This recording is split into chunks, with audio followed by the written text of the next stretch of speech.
जय Hind friend. Direct exam YouTube channel पर आप सभी प्यारे मित्रों का बहुत बहुत स्वागत है।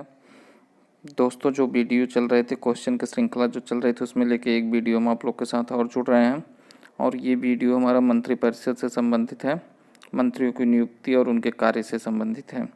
तो फ्रेंड, आप लोग वीडियो को ज़्यादा से ज़्यादा लाइक करिए, शेयर करिए तथा चैनल को सब्सक्राइब करिए, जिससे हम आप लोग के लिए इसी तरह से और अच्छे अच्छे वीडियोज़ ला सकें। और आप पॉलिटी से संबंधित जो यूपीएसआई, यूपी पीसीएस और सुपर टेट के लिए इम्पोर्टेंट क्वेश्चन है, आप प्लेलिस्ट से जाके देख सकते हैं। चलिए चलते हैं क्वेश्चन की तरफ। क्वेश्चन नंबर 1 देखते हैं। क्वेश्चन नंबर 1 है, मंत्रिपरिषद पद का सृजन। तो उप प्रधानमंत्री पद का सृजन जो है, ये संविधान में कब किया गया है? ऑप्शन ए, मूल संविधान के अंतर्गत हुआ है। ऑप्शन बी, संविधान के प्रावधानों से हटकर हुआ है। ऑप्शन सी, 44वें संविधान संशोधन द्वारा हुआ है। ऑप्शन डी, 50वें संविधान संशोधन द्वारा हुआ है। तो बात हो रही है यहाँ पे उप प्रधानमंत्री के पद की। तो आप जानते हैं कि जैसे भारत में उप प्रधानमंत्री जैसा कोई संवैधानिक पद नहीं है, तो आपका ऑप्शन ए गलत हो जाएगा। यहाँ पे ऑप्शन नंबर बी सही है। भारत के संविधान में संविधान के प्रावधान से हटकर भारत के संसद में उप प्रधानमंत्री पद का सृजन किया गया है। 44वां और 25वां संविधान संशोधन से इससे कोई संबंध नहीं है और उप प्रधानमंत्री एक गैर संवैधानिक पद है। चलिए चलते हैं क्वेश्चन नंबर 2 की तरफ। पूर्व प्रधानमंत्री मनमोहन सिंह कहाँ से चुने गए थे? बस ये क्वेश्चन है कि पूर्व प्रधानमंत्री मनमोहन सिंह की सदस्यता संसद में कहाँ से थी? ऑप्शन ए, पंजाब के लोकसभा से थे। पंजाब के राज्यसभा के सदस्य थे। ऑप्शन सी, राजस्थान के राज्यसभा के सदस्य थे। ऑप्शन डी, असम के राज्यसभा के सदस्य थे। तो यहाँ पे ऑप्शन नंबर डी आपका सही हो जाएगा। श्री मनमोहन सिंह जी जो थे, वो सर्वप्रथम 1991 में असम से राज्यसभा के सदस्य चुने गए थे और उसके बाद लगातार 96 में, 2001 में, 2007 में तथा 2013 में असम के राज्यसभा के सदस्य चुने गए थे। इस क्वेश्चन का देने का मतलब ये है कि आप लोग ये समझिए कि जो प्रधानमंत्री होता है या मंत्रिपरिषद होता है, वो लोकसभा या राज्यसभा किसी से भी हो सकता है और वो कहीं से भी चुन के आ सकता है, लोकसभा और राज्यसभा में। चलिए अगले क्वेश्चन देखते हैं। क्वेश्चन नंबर 3, प्रधानमंत्री को, क्वेश्चन बस इतना ही है, प्रधानमंत्री को ऑप्शन ए, लोकसभा द्वारा चुना जाता है। ऑप्शन बी, संसद द्वारा चुना जाता है। ऑप्शन सी, राष्ट्रपति के द्वारा नियुक्त किया जाता है। ऑप्शन डी, लोकसभा में बहुमत प्राप्त पार्टी द्वारा नामित किया जाता है। तो आप लोग बताइएगा यहाँ पे कौन सा ऑप्शन सही हो जाएगा? तो यहाँ पे ऑप्शन नंबर सी सही हो जाएगा। राष्ट्रपति के द्वारा नियुक्त किया जाता है। तो प्रधानमंत्री क्या होती है? नियुक्ति होती है। प्रधानमंत्री की नियुक्ति कौन करता है? तो प्रधानमंत्री की नियुक्ति राष्ट्रपति करता है।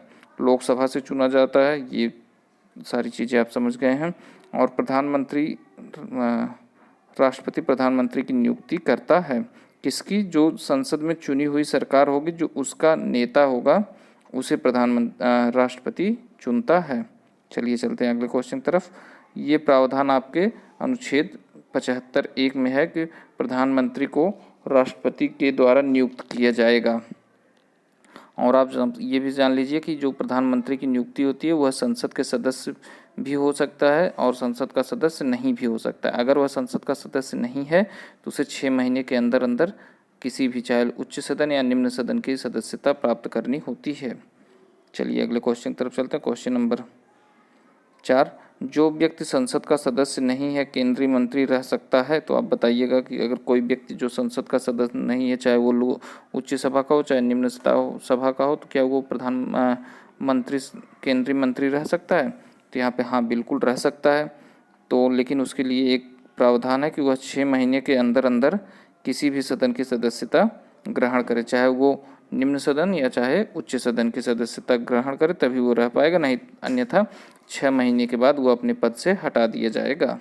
अगले क्वेश्चन देखते हैं। क्वेश्चन नंबर 5, भारत के संसद के संबंध में निम्नलिखित में से कौन सा कथन सही नहीं है? तो संसद से संबंधित कौन सा कथन सही नहीं है? कथन ए, ऑप्शन में क्या है? संविधान के एक संसदीय प्रणाली की सरकार का प्रावधान है। संसद का मुख्य कार्य मंत्रिपरिषद का प्रावधान करना है। ऑप्शन सी, मंत्रिपरिषद की सदस्यता निम्न सदन तक सीमित रहती है। ऑप्शन डी, मंत्रिमंडल को लोकप्रिय सदन से बहुमत का विश्वास प्राप्त होना चाहिए। तो यहाँ पे क्या सही नहीं है आप लोग बताइएगा। तो यहाँ पे ऑप्शन नंबर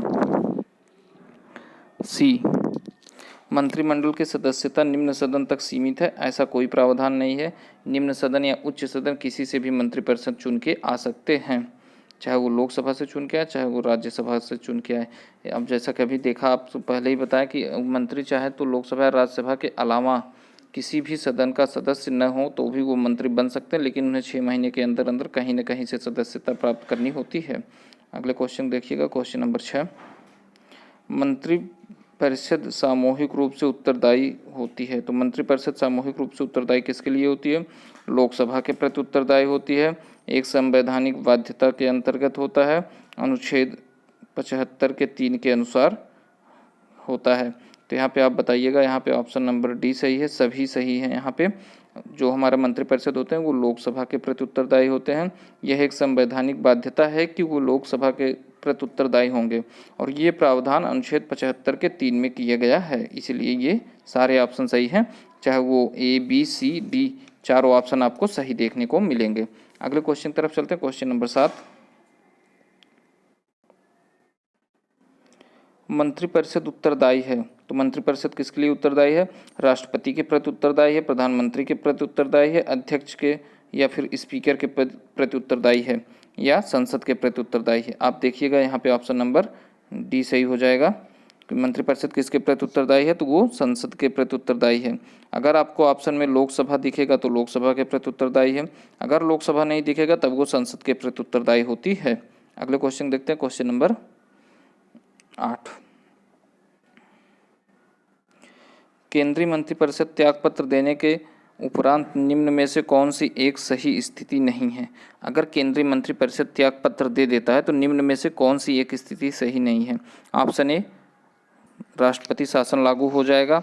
ऑप्शन बी, राष्ट्रपति वैकल्पिक व्यवस्था बनाने तक उन्हें बने रहने के लिए कहेगा।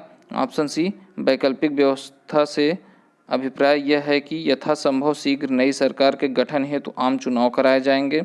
ऑप्शन डी, अपदत्त मंत्रिपरिषद अपने पद पर नई सरकार बनने तक बने रहेंगे। तो देखिएगा, अपने पदभार पर निर्वहन करेंगे। तो यहाँ पे ऑप्शन नंबर ए सही है, जिसमें ये कहा गया है कि राष्ट्रपति शासन लागू हो जाएगा। ऐसा भारत में कुछ नहीं, अगर केंद्रीय मंत्रिपरिषद अपना इस्तीफा दे देती है तो राष्ट्रपति शासन लागू नहीं होगा, बल्कि नीचे के दिए गए तीनों विकल्प सही हैं।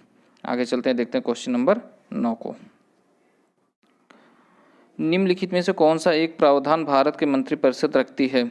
ऑप्शन ए, अविश्वास प्रस्ताव। ऑप्शन बी, भत्साना का प्रस्ताव। ऑप्शन सी, स्थगन प्रस्ताव। ऑप्शन डी, विश्वास प्रस्ताव। तो मंत्रिपरिषद क्या रखती है आप लोग बताइएगा। यहाँ पर ऑप्शन डी सही हो जाएगा, विश्वास प्रस्ताव मंत्रिपरिषद रखती है, जबकि अविश्वास प्रस्ताव विपक्ष के पार्टियां मंत्रिपरिषद को गिराने के लिए या कह सकते हैं हटाने के लिए रखती है। ये जो विश्वास प्रस्ताव होता है, आप लोग इसे जानते रहिएगा कि ये केवल लोकसभा में ही उठाया जा सकता है। आगे देखते हैं क्वेश्चन नंबर 10।